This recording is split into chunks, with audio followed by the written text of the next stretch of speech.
everyone. Welcome to this episode of Tim Talks, episode number 12, where we have an awesome guest with us today, Alexandra Palau Conde. She is an awesome expert in the realm of e-commerce. She's a champion for Klaviyo. I'd like to introduce you now to Alex. Alex, thanks so much for being here today. My pleasure. Thank you so much for having me. I'm such a nerd about email, so I'm getting really excited about this. Yeah, well, we really appreciate you being on the show today. This is a really awesome episode where we're going to dive into the stickiness of customers and how you can not only leverage the customer loyalty, but what can you do and some tips and tricks on doing what we call stickiness. How can we keep them around so they come back over and over to buy your product? So my first question to you, Alex, is what does that mean? What is a sticky customer? So I like the word sticky, but I like to use squeeze. Let's squeeze. No, I'm just kidding. So yeah, sticky is a good term, but I like squeeze. How do we get more out of these customers, right? So It is important to understand that retention is as important or more important than acquisition. It also depends on the type of business that you have, right? But mainly the retention strategies are very similar regardless of whatever type of e-commerce business that you have. So we use programs like the loyalty program, referral programs, affiliate programs, which are all supported by email. Right. So those are the type of things that I focus on with my clients on retention, because acquisition sometimes gets really expensive depending on the seasonality we're in. Retention is the one that we focus on the most. And that's what I focus on most of the time, is strategies to retain these customers. That's awesome. So you just highlighted a couple of things. You know, when you talk about churn and retention, you know, those are the metrics that are used to evaluate, but that's not the strategy. Could you walk us through a couple of your strategies on how you get these customers to stick around and so you can squeeze them, as you like to say? Yeah. So what I see a lot is, again, a lot of people focusing on we're going to talk about a little bit about automation here, right? Okay. I'm a big fan of automation. You don't have to do all the work. The systems do it for you. I am a Klaviyo community champion. I'm also a Klaviyo partner. So that is the main tool that I use for my clients. So the way that we do this is we create first the foundational flows, right? The foundational flows, I like to call them, are the welcome series, the browse abandon checkout, and the post-purchase flows. Now, the post-purchase flows, a lot of people don't implement them, which is very interesting, because then they wonder why they don't get repeat business. Yes, campaigns do their thing. But you need to understand that campaigns are a push mechanism and the flows or automations are a pull mechanism. So as you're pushing your campaigns and you're pushing your sales and your products to your website, the automation pulls people in based on the behavior that they are doing on your website. For example, viewing a product, right? Adding things to cart. Once they add to cart, they go check out. Once they check out, you get an order confirmation. And sometimes it dies there, right? It's like they ask maybe for a review and that's it. So ideally, right, you want to get them excited post-purchase. So they bought, you get them excited, especially differentiate between a first-timer and a repeat. They are not the same, and you cannot treat them the same. You cannot talk to them the same way, right? Yeah, that makes sense. Yeah, so you create this post-purchase flow, you separate and you identify who's a first-time purchaser, who is a repeat purchaser, and then you start creating different types of emails over time, right? Until they get, let's say, their product. Once they get their product, then another phase of retention starts, right? They want to use their product, so you educate them on how to use the product, how to maintain the product, depending, again, on the product that you sell, right? Some require that, some don't, right? But maybe yours don't. Maybe yours is a one-time thing that lasts a long time. Then you employ a referral, right? Because they're so excited about the fact that they bought this product. So your best bet is to go ahead and implement a referral program so they can refer you, your business to others. Then after that, also the affiliate program. There's people that are big fans of your product, believe it or not, and you don't need 10,000 fans. Right. Good of 15, 20, 30, right? Depending on the size of your list, depending on that, to really oh my God, I love your product so much that I want to refer you out, or I want to become an affiliate. That way, I can refer and they make money and you make money, and they are reaching other audiences that you might not reach, right? Right. Yeah. That's another type of strategy that's very easy to implement. And then we have the loyalty program. For a first-time purchaser, I typically don't invite them to join immediately. I kind of want them to have the experience first. And then maybe down the line, you send them an email, say, hey, did you know that we have a loyalty program? Right? You invite them into the loyalty program, educate them, and all these amazing things come into play. These are really solid, proven strategies that work and produce great results for retention strategies. Yeah, that's awesome. I love that. So when you're looking at the loyalty, it's because that customers, they've got a really good understanding of the product. They really favor that. And then it's just beyond a transaction. They really are loyal to the brand and want everyone else to have the same type of experience. That's exactly right. Yep. Yeah. And one of my corporate clients, because my background is corporate, I worked 20 years in corporate America, Fortune 100 and Fortune 500 companies. Awesome. And one of the companies I worked for, the top 2% of the client base produced 40% of the revenue. So it's not about, and this was a database of millions, right? Okay. So again, it's not about the quantity of the list. It's about the quality of the lead. Yeah. So you can have 10,000, 5,000 people and have 500 of those that adore your product. And those are the ones that you have to focus on to retain as much as you can, because guess what? There's competition in every single vertical nowadays.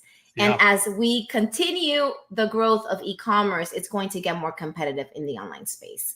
So you really have to embrace your VIPs, embrace people that love your product, and treat them well, because they are going to be your raving fans. Yeah. And I love that, because and what you just said with the whole quality over quantity, we say that all the time here. We do. When you look at everything, it's all about quality over quantity, because it doesn't matter if you have 10,000 or even 10 million. If they're not quality, then it doesn't matter about the quantity. So I love that you take that as well. Yeah. So don't focus on so much about the list growth. Yes, you should definitely see growth versus so the way that it works is you see growth versus unsubscriptions, right? So you definitely should be growing at a higher rate than you're unsubscribing your users, right? But it's not about this massive growth that you have to get 10,000 people in a month, right? It's really about the quality of the lead, people that follow you on social. Social is a great source for leads. And I don't think people, and organically speaking, you can just simply ask people to sign up into your email list through your stories. It's free. Yeah, I think that's so great. I think you bring up a good point, because ironically, my wife and I recently, we just got new doors put on at our house. And that's how I ended up signing up, was through an ad on Instagram. And through an ad, or even organically. The thing is, people don't promote. They promote their product. Yes, they put a link. Yes, you should do that in your stories. But you should also promote your signups, your email list. Hey, if you sign up today, you can get this product with 10% off. And it's free.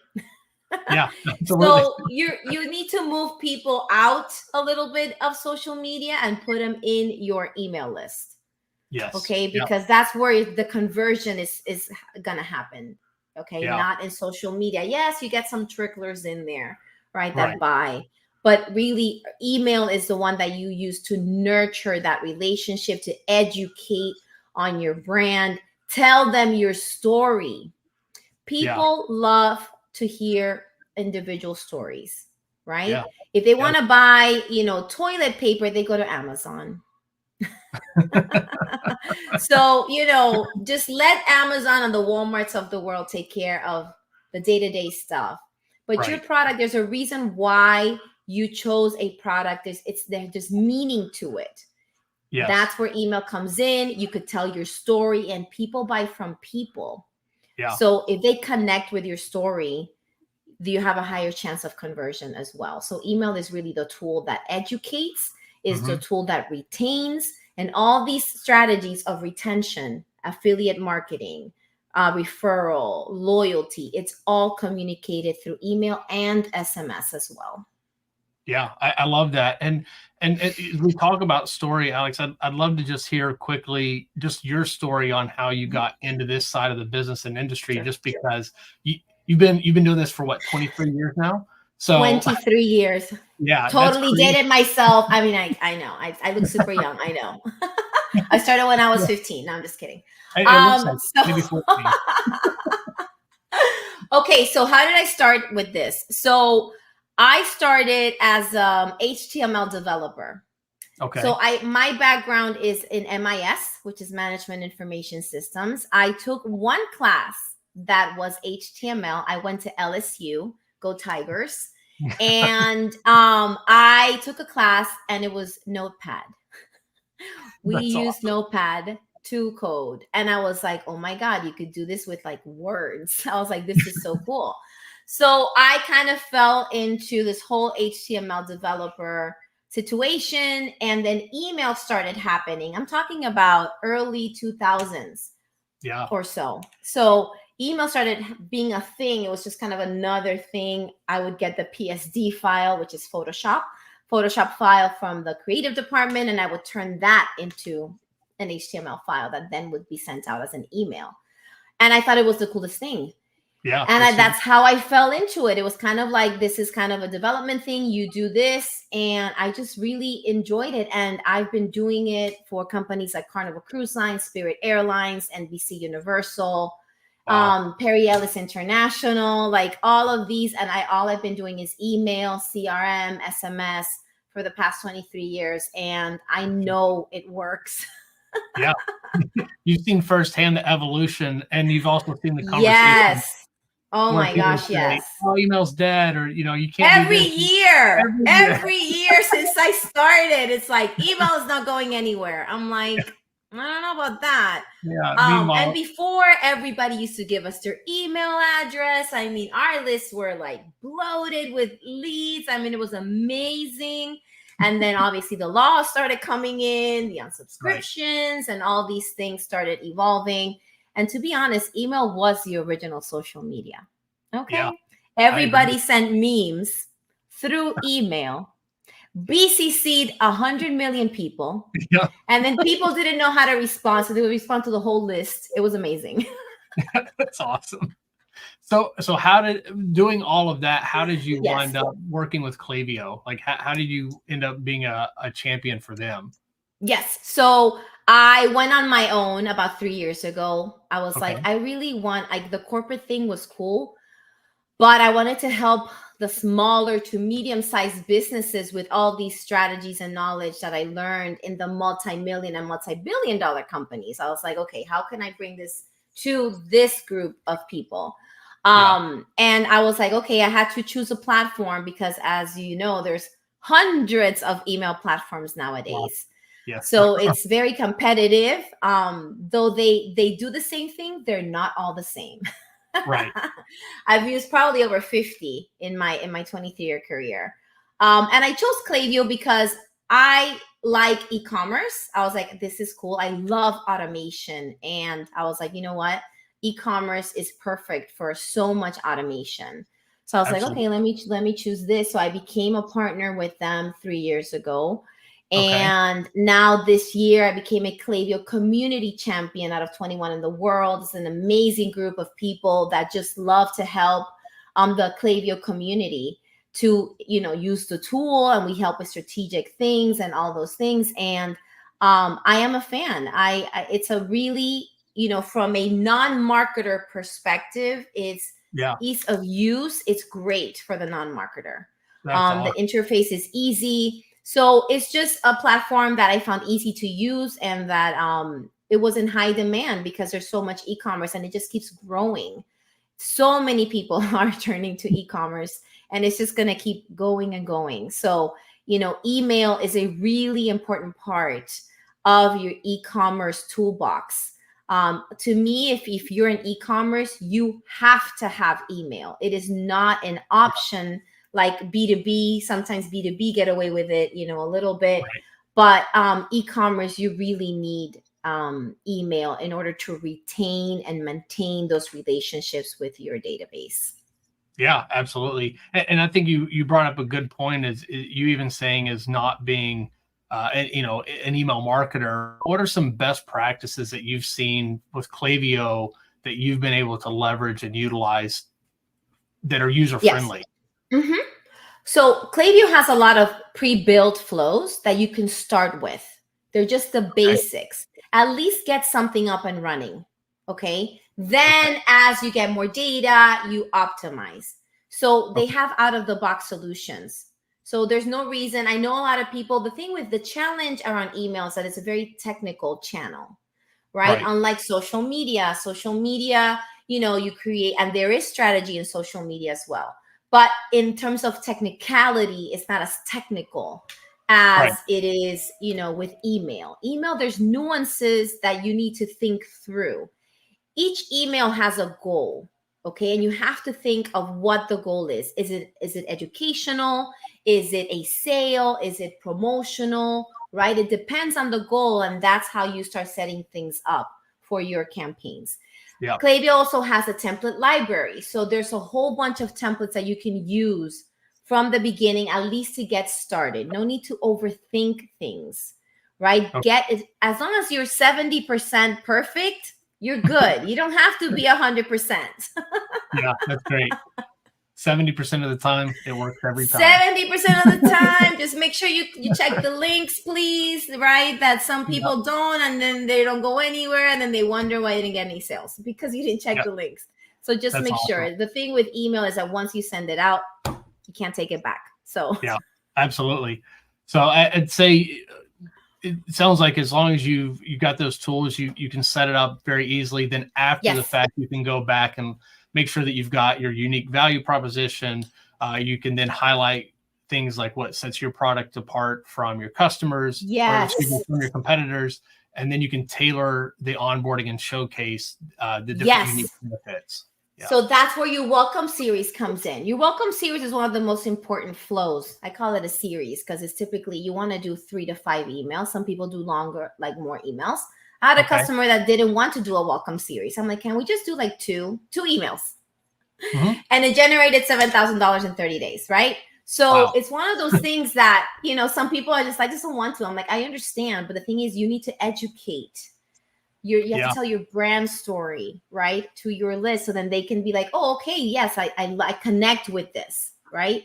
You're not for everyone, right? You're talking to one person, and you do need to identify who that person is, right? Mm-hmm. Is it a female, 30 to 50, university educated? Like, you need to define that. And that's how you start talking to that person who's going to use your product. And then you use a welcome series to educate, right? Yeah. And initially you offer a discount, right? 10%, 15%. Don't go any higher than that, please. Because you're going to eat up your margins. So you go 10, 15%, and then you use the higher discounts for sales and specific things in the future. But yes, well, your welcome series is the first thing that you need to set up alongside your sign up forms as well. So everything is included in Klaviyo for you. And there's a whole bunch of templates that can get you started, and then you tweak as you go. Yeah, that's awesome. So I hear you saying, you want to maintain that positive customer experience. You want to prevent that churn, and you can do that by customizing so that you make every customer interaction very effortless and ultimately valuable. Yeah. Yes, personalization is key. And I think people think of personalization, they think of first name. Right. And that beyond that. That's like 2010. I'm just kidding. So Yeah. you still use it. Yeah. You still use it, but personalization goes beyond the first name. We have so Right. much more data nowadays to really Absolutely. leverage the customer experience with an email. You can't do that in social. Can't personalize that experience because Right. you are talking to one to many, right? In Correct. social. But with email, you're talking one to one. Yeah. So because you have that data, you've seen what they viewed, you've seen what they purchased, you've seen all this data that is in platforms like Klaviyo. A lot of these platforms Mhm. already have that information. And then you use that information to personalize it. So for example, let's say you have a loyalty program. There's some people that have joined and some people that haven't. So in your email, you say, okay, if this person has joined, show this information. For example, you can say, hey, use your points today. For people that haven't, you can say, hey, join today. And it's the same exact email. You don't have to send separate emails. Okay. So it's about really personalizing the experience based on the data that you have available in the email program, in the email system. Okay. Yeah, that's Mm-hmm. awesome. So, Yeah. and then I would say just looking at like consistency, because everyone's like, oh, you need to email every week or every month, but obviously it depends on the customer, the product that you're promoting.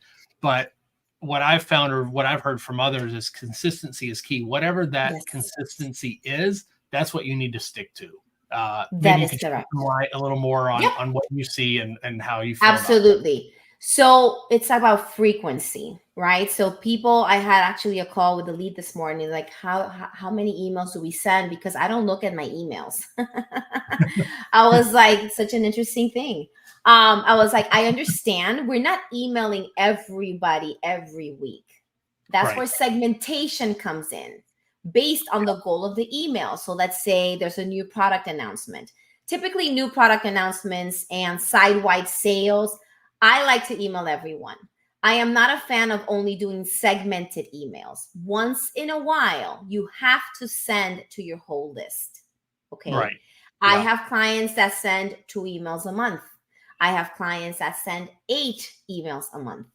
And they are to different groups of people. The challenge is that people think of frequency and they're thinking that they're emailing every single person, every single email. And that's not the case. You Right. have to understand your audience. You have to understand your business goals. So then the email strategy supports that goal, right? So for Yeah. example, let's say you have a low sales month. Okay, let's do a side-wide sale. Let's do a 25% off, free shipping over $50, and let's email everyone. Great. It's an opportunity for your list to also get cleaned out. We also want people to unsubscribe. Yeah. I definitely. You definitely want people We to. do. We really do. So, Yeah. in terms of frequency, you have to determine what is right for you, what you're able to do. So, let's say you start with 1 email a week or 1 email a month. The goal is to be in that inbox, okay? Because you need to be top of mind. You need to be present, out of sight, out of mind, right? Yep. So guess Absolutely. what? Another person, another company with your similar product is going to come in. It's going to do, the product might not be even better than yours, might be worse than yours. But Right. because they're consistently in their inbox, Yep. they will make the sale and they will forget about you. Yeah, 100%. Yep. Consistency is definitely key. So what are some tools that you could leverage to actually track the customer loyalty? What are some things out there that you could look at to leverage? So I tip most of my clients use Yotpo.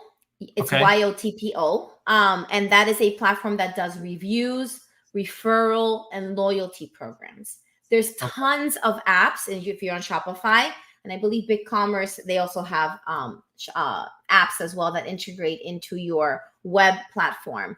You can try, just don't get stuck on like if an expert says use this.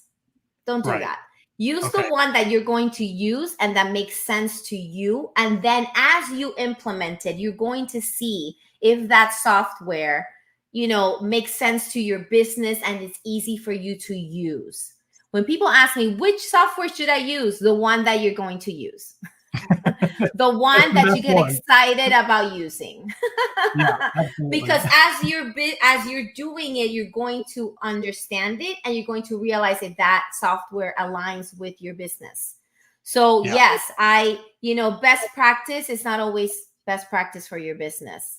So go with whatever you think. There's a lot. Go into the reviews, look at everything. There's tons of apps for loyalty and affiliate marketing and all those things. Just try them out and see how well they play with your business. But don't be afraid to play around and implement these tactics. They are proven over and over again. And look at what the big companies are doing. If they're doing it, that means that it's working. So they do. They spend tons of money on research, and they make decisions based on data, which sometimes as smaller businesses and medium-sized businesses do not. They don't have the bandwidth. They don't have the experts on board to really look at the data and determine. So you know what? If someone else is doing it, try it out and see if it works for you. Don't be afraid. Don't be afraid of technology. Technology is a really cool thing. It's evolving very fast, as we know, with AI that's coming into play too. It's just a tool in your toolbox. Yeah, absolutely. Any other than AI, are there any upcoming trends that you're seeing on your side that you're keeping an eye on, or that you should make sure that others keep their eye out for? Well, AI is really the talk of the town right now, and it's being incorporated into all platforms, including Klaviyo. So I am even playing now with AI within the Klaviyo app. AI and just looking at your analytics. I don't think enough people look at their data. They're not making data-driven decisions. The data is there. Is for you to, and you know what? You can also, if you're not a data expert, for example, you can grab those data charts and put them in ChatGPT, and it'll give you an explanation of what those numbers mean. So again, use your toolbox to enhance and to effortlessly look at the data. It will interpret it for you, put it in context, and go ahead and use it to really understand your data better, so you can make better informed decisions for your business. That's awesome. Alex, I really appreciate the time today. This has been an awesome episode. My pleasure. If anybody out there wants to connect with Alex, feel free. We'll have her LinkedIn. We'll also have her website as well, link down below. If you have any questions, feel free to reach out. Thanks so much for tuning in. Alex, again, thank you for your time today. Thank you, guys. Awesome. See ya.